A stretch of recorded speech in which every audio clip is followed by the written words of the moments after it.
Welcome to Biozy 8. Tonight, the dramatic moment. Vice President Vance breaking a tie vote. The Vice President votes in the affirmative. The bill as amended is passed.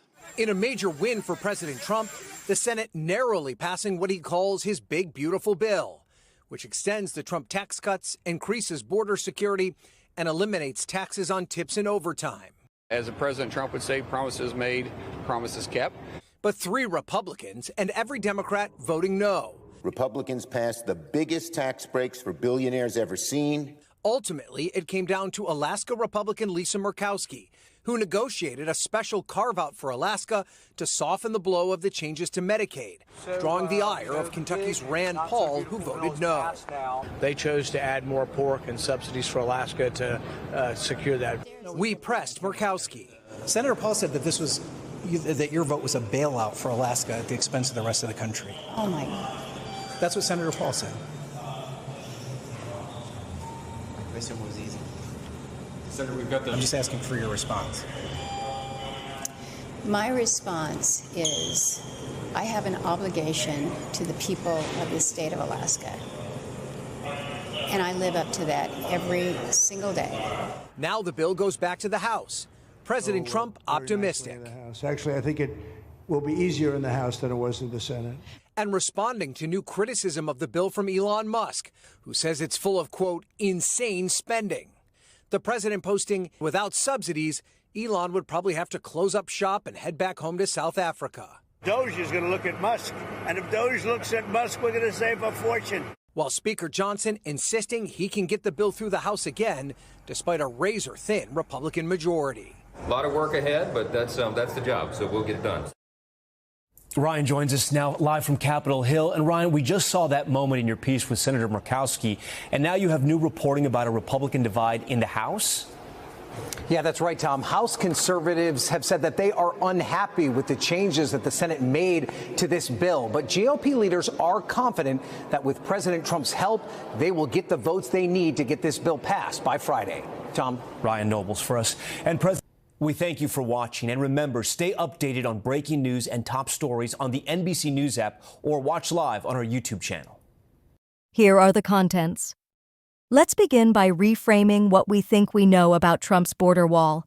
While the political debates focused on immigration and national security, the untold story is how this $15 billion project became one of the most consequential tech policy experiments of the decade.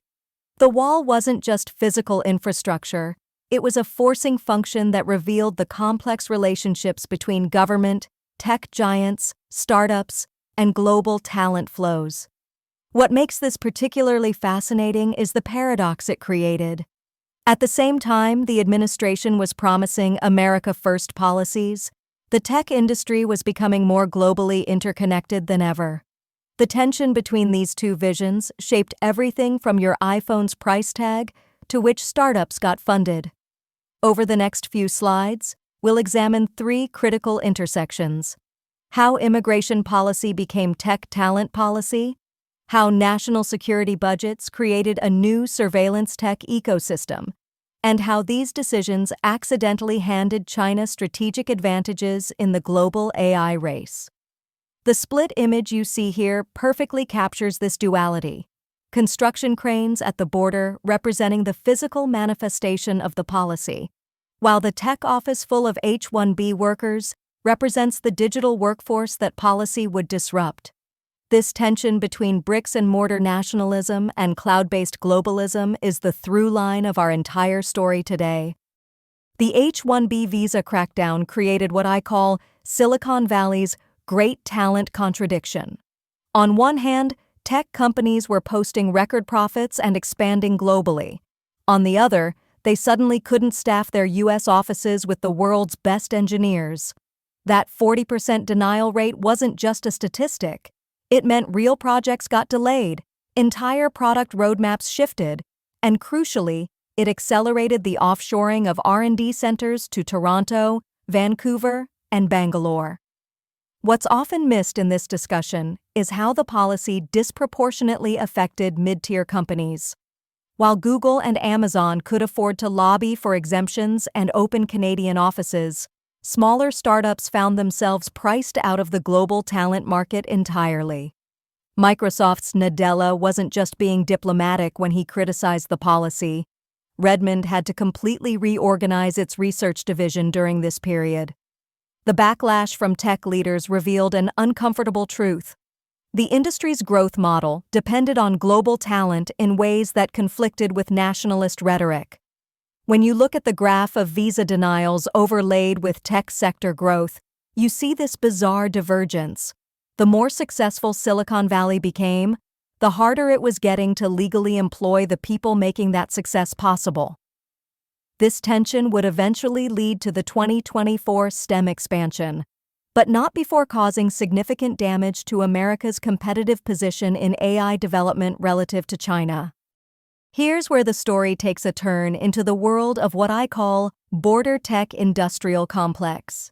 That $2.6 billion in contracts didn't just go to established defense players, it created an entirely new startup ecosystem.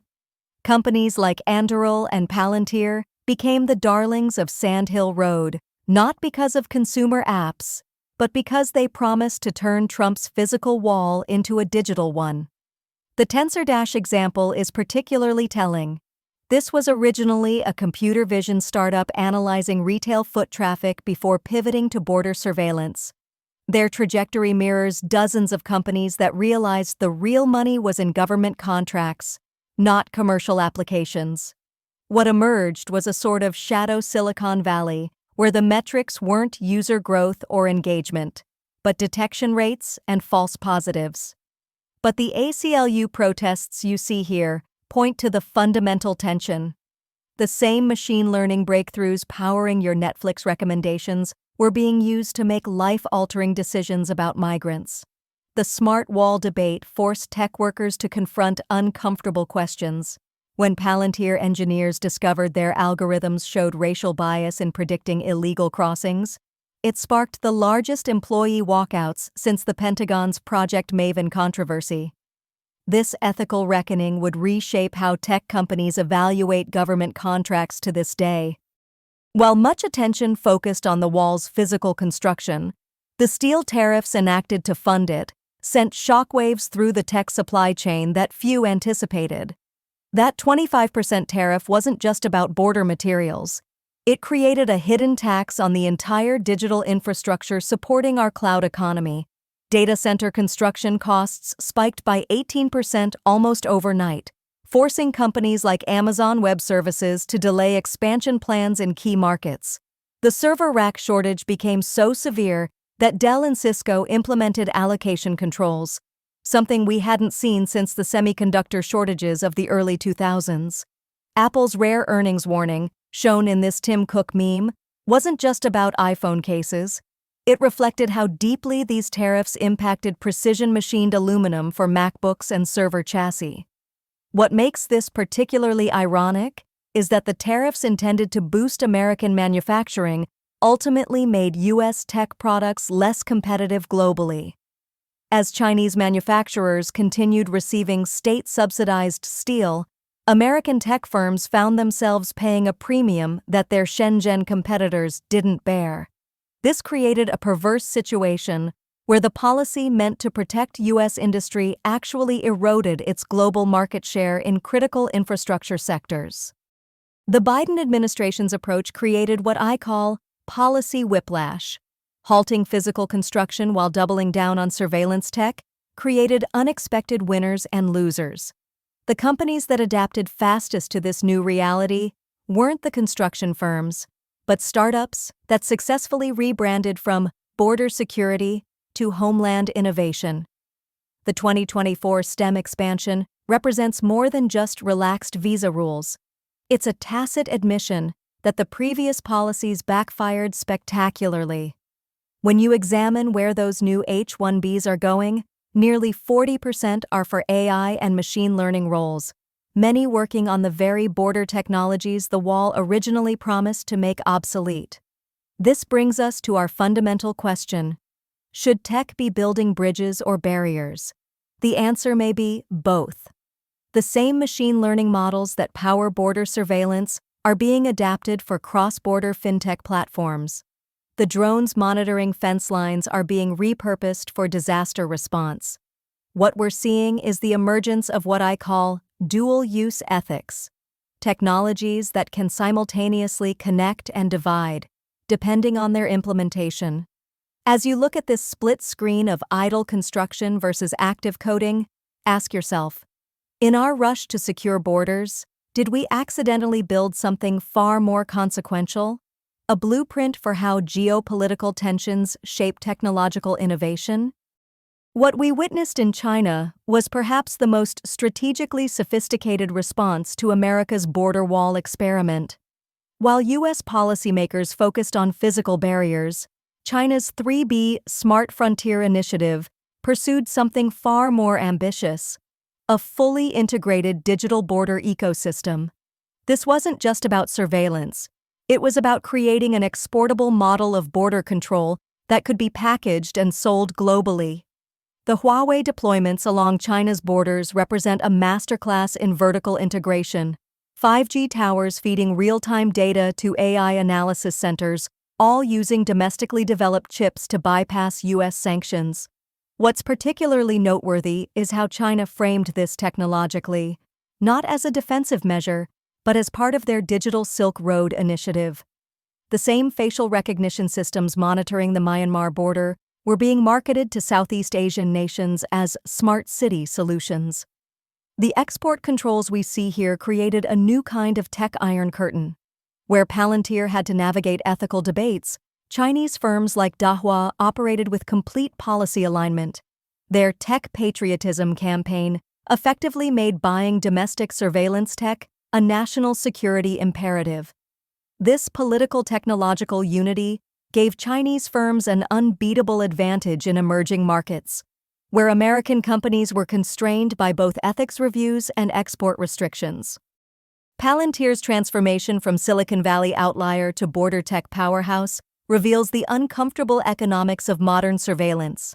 That staggering growth from $10 to $1.2 billion didn't come from better technology. It came from becoming what I call the AI arms dealer in the border security complex. Their Gotham platform's 600 MR profiles represent perhaps the most controversial application of predictive analytics in history. The 80% accuracy rate sounds impressive until you examine the human cost. False positives that separated families, algorithmic biases that disproportionately flagged certain demographics. What made Palantir's case unique was how it exposed Silicon Valley's hypocrisy. The same venture capitalists who championed ethical AI were pouring money into systems that would never pass muster if applied to U.S. citizens. The employee protests we see here marked a watershed moment. Tech workers realizing their code wasn't just abstract algorithms, but tools determining human fates. The ACLU lawsuit revealed something even more disturbing. Palantir's systems were making predictions based on factors like family relationships and community ties, essentially automating racial profiling at scale. Yet perhaps the most lasting impact was how Palantir's success created a blueprint. The Thiel-Trump handshake you see here wasn't just a photo op. It symbolized a new era where tech startups could build entire business models around political priorities rather than market demand. This fundamentally changed the risk calculus for venture capital in defense tech, paving the way for today's boom in AI-powered government contracting.